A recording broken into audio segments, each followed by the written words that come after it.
the impact of no code is huge, right? In terms of positive. One of the reason is businesses change, and most of the time the software that supports the business doesn't change at the speed of the business being changed. So what no-code platforms help you is to enable businesses to change at the same speed that the businesses change, right?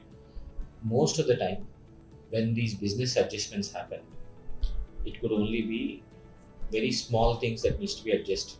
And if it doesn't get adjusted, the business will again move back to do things manually, which again brings in a lot of inaccuracies and inefficiencies. So in order to help businesses adapt to the change that happens in the business environment, software also needs to be adapted to the same change that the businesses happen at the same speed.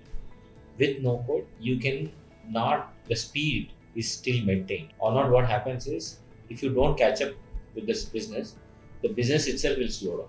So the impact of no code is one, it doesn't allow businesses to slow down because of a technology not able to be adapted quickly. See, no code is much easier to adapt. I mean, there are pros and cons to everything.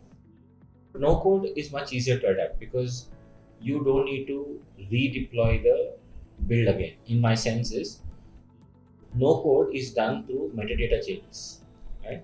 Or configuration changes.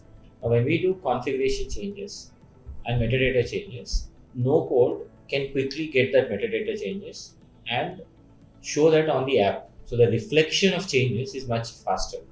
That's number one. Now, when you do a no code, especially if it has a mobile app, installable app, right, that an end user has to do, no code is more powerful because when there are only metadata changes, the user don't have to install a new app again. It just can change on the server and then it can quickly reflect on the device itself. So that's the benefit. First, you don't have the need to reinstall the app with no code. Second, because it's metadata driven, changes are much easier and you don't have to go through test cycle. That is the advantage. But the disadvantage with no code is that it is template driven. That means you generally have a fixed templates in terms of user interface. So because of the fixed templates, customers don't get the flexibility to create user experience or user designs as per their requirements.